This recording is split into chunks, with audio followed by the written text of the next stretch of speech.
They don't care. That's the truth most people spend their entire lives running from.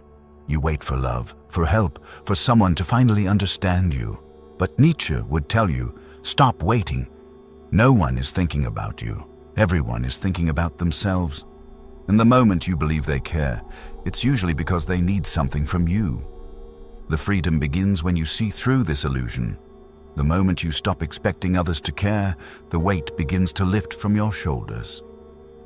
At the end of this video, you will understand why your freedom begins not when others give you attention, but when you no longer need it.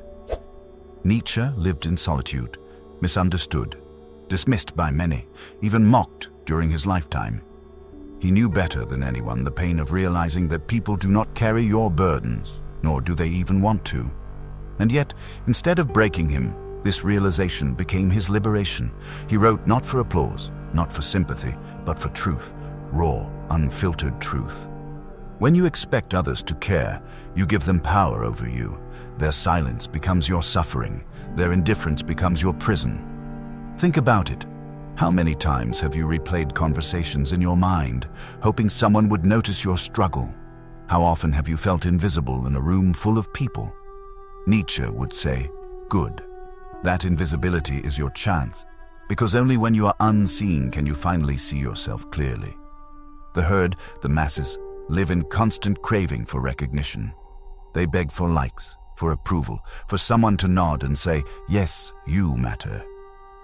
But this craving keeps them weak. Nietzsche despised this herd mentality. He wanted men to rise above it, to become individuals who no longer bend their worth around the opinions of others. Freedom begins when you embrace the indifference of the world, when you say, no one cares. And that's exactly why I must care for myself. In that moment, you stop being a beggar of attention and start becoming a creator of your own meaning. It sounds brutal, it sounds cold, but Nietzsche wasn't trying to make you comfortable. He was trying to wake you up. He knew that every man who seeks greatness must walk a lonely path.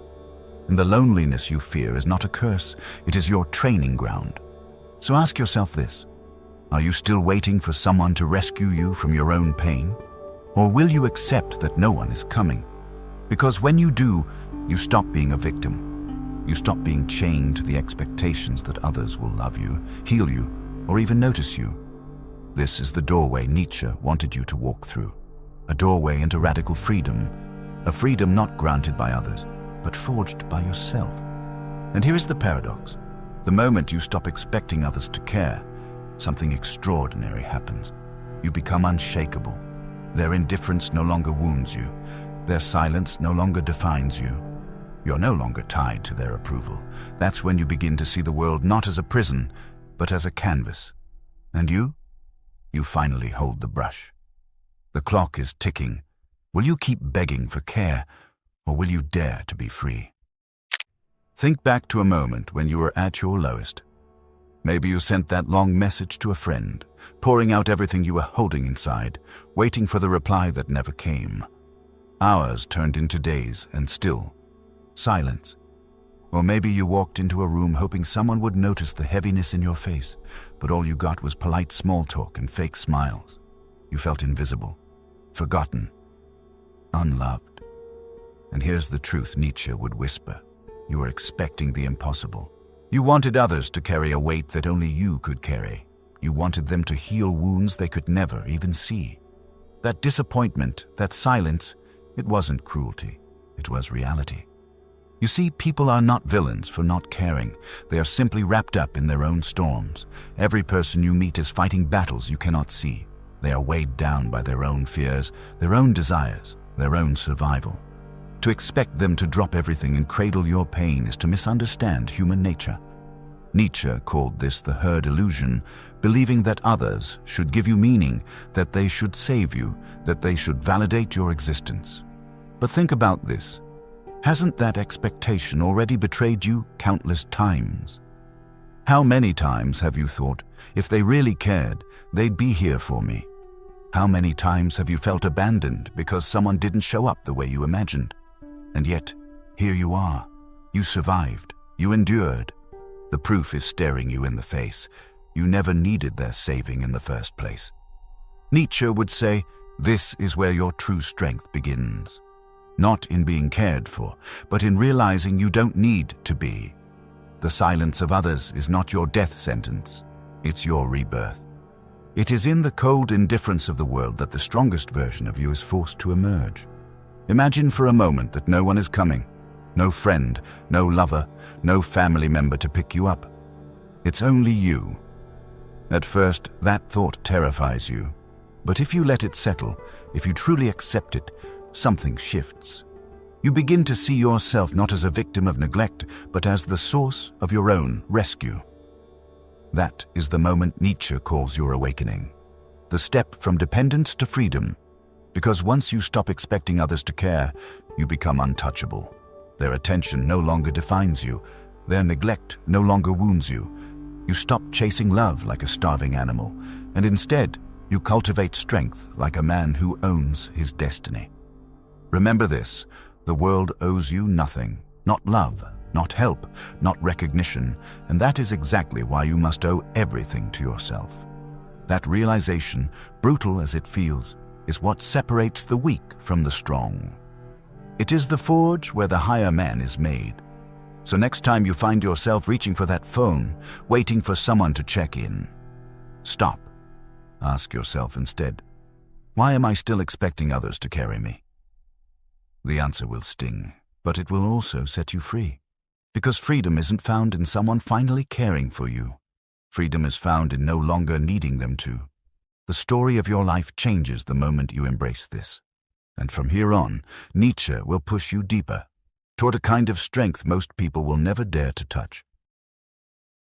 Here's the harshest truth Nietzsche leaves us with. You don't just have to accept the indifference of the world, you have to love it. This is what he called amor fati, the love of fate. Not just enduring the coldness of life, not just tolerating the silence of others, but embracing it as necessary, even beautiful. Think about it. If no one is coming to save you, that means you are free to become your own savior. If no one will always care, that means you have no chains tying you down.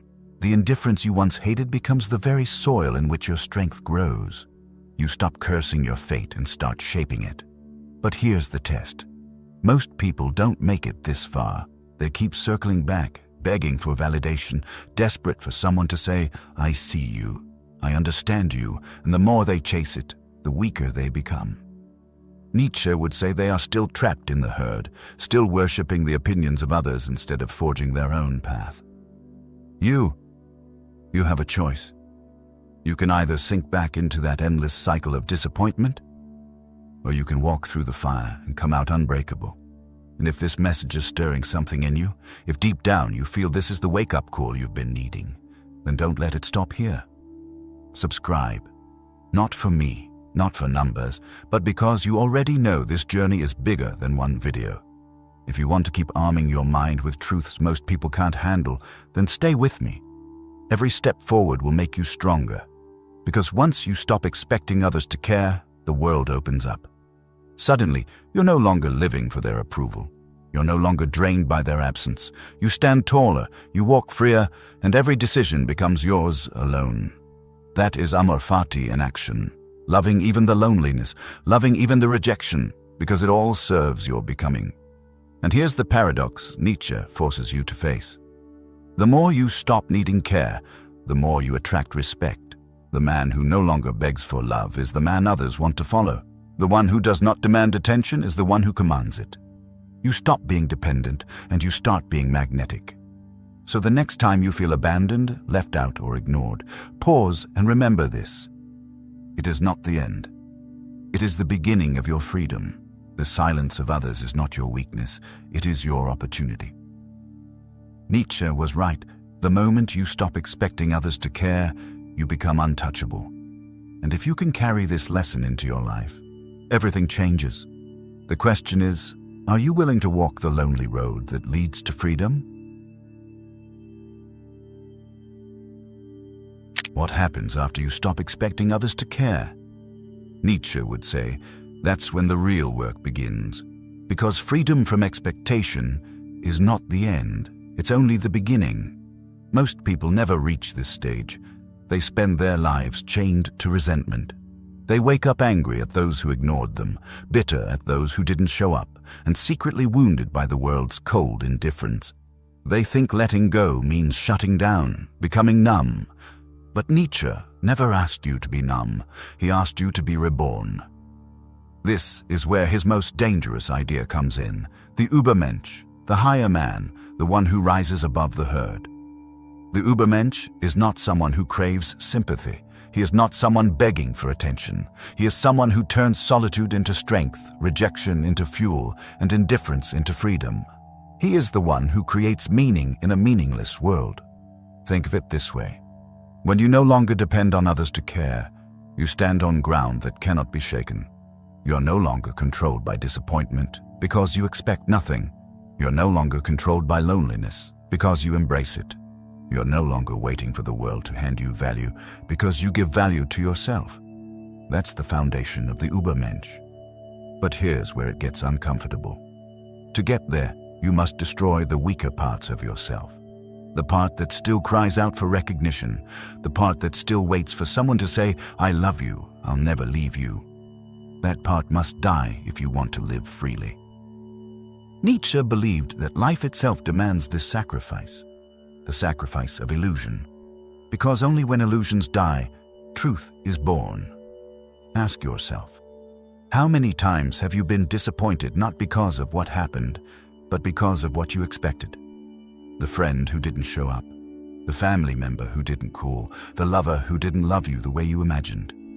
Each wound was carved not by reality itself, but by the weight of your own expectation.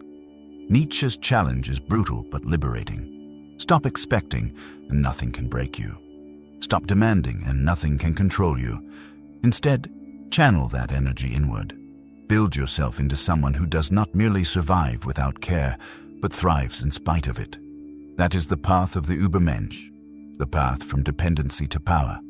You become someone who creates his own values, his own meaning, his own destiny. And the irony? Once you stop begging for love, once you stop depending on approval, you become the kind of person people are drawn to. Not because you need them, but because you don't. This is the paradox Nietzsche knew well. The man who needs no care commands respect. The one who embraces solitude becomes magnetic. The one who creates his own meaning becomes the one others cannot ignore. You rise above the herd not by shouting for attention, but by no longer caring whether you have it. And isn't this the kind of man you secretly want to be? The man who doesn't crumble when he's ignored. The man who doesn't lose himself when he's unloved. The man who doesn't bend under the silence of others. Instead, he stands tall, unshakable, carrying his own weight and even more. That is the higher man Nietzsche was pointing toward. But don't mistake this for arrogance or coldness. Nietzsche wasn't telling you to become a stone. He was telling you to become fire. A fire that doesn't wait for others to light it. A fire that burns on its own fuel. A fire that others gather around, not because it asked them to, but because its strength demands it. Here's the challenge. Can you take the moments of abandonment in your life and turn them into fuel? Can you take the silence of others and use it as space to build yourself? Can you take the pain of indifference and transform it into freedom? If you can, then you are already walking the path Nietzsche set before you. Freedom is not given. Freedom is forged. And the moment you stop expecting others to care, you have taken the first strike of the hammer. The more you strike, the more the old, weak self falls away, and the stronger, freer self emerges. That is the birth of the Übermensch. So the next time you find yourself disappointed, remember this: you are being tested, not by others, but by life itself. Will you cling to the old way, begging, waiting, resenting? Or will you rise above, step into your solitude, and use it to become untouchable? Nietzsche's answer is clear. The world will not care, but if you learn to embrace that, if you learn to love that, then you will finally be free. The choice is yours, and time is running out. So here we are. You've followed Nietzsche's truth this far, the truth that no one is coming to save you, that the world is indifferent, that waiting for care is a prison of your own making. But this final step is where most people turn back.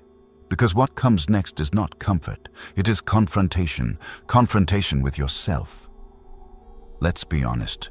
You've known disappointment more times than you can count. The unanswered message. The friend who promised but didn't show up. The lover who swore forever and then left. Each of those moments cut deep, not only because of what happened, but because of what you expected. You expected loyalty. You expected consistency. You expected love to be unconditional. And every time reality broke that illusion, you suffered. Nietzsche's philosophy is not about denying that pain. It's about transcending it. He forces you to ask, what if you stopped expecting? What if you stopped demanding that others care? What if you faced life exactly as it is, stripped of illusions, stripped of guarantees, stripped of false hopes, and you embraced it anyway? That is the seed of freedom. But it doesn't end there.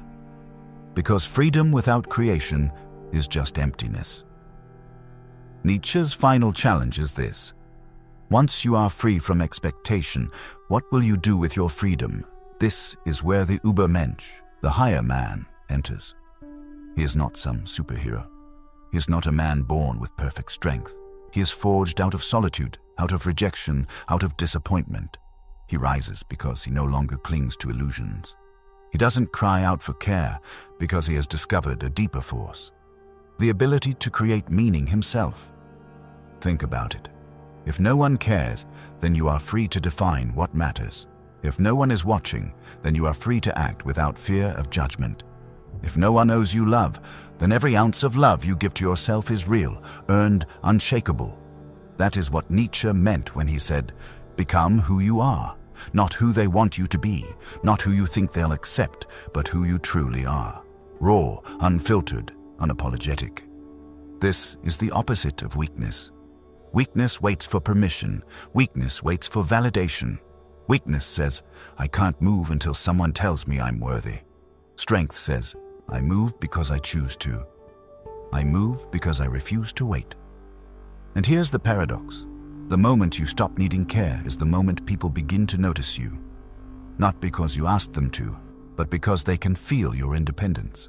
They can feel that you are not begging, not chasing, not desperate. That energy is magnetic. But unlike before, it no longer controls you. You can take it or leave it. You have already found your source of power within. But there's one more layer Nietzsche leaves us with. Amor fati, the love of fate. This isn't just about tolerating the indifference of the world. It's about loving it. Loving the silence, loving the rejection, loving the solitude. Why? Because it is the very thing that forged you. It is the fire that burned away your weakness and revealed your strength. Without it, you would have never risen. Most people curse their fate. They ask, why me? Why am I alone? Why does no one care? But the higher man says, of course me. This is my path. This is my challenge. This is my destiny. He doesn't just endure his loneliness. He embraces it. He doesn't just survive indifference. He thrives in it. He doesn't just face rejection. He uses it as fuel. That is amor fati. Now ask yourself honestly, will you take this step? Will you accept that no one is coming? Will you stop begging, stop waiting, stop expecting? Because if you do, you will feel a shift unlike anything you've known. A weight will lift. The prison walls will crumble. The chains will fall away. And for the first time, you will see yourself clearly, not as someone waiting to be saved, but as someone powerful enough to save himself.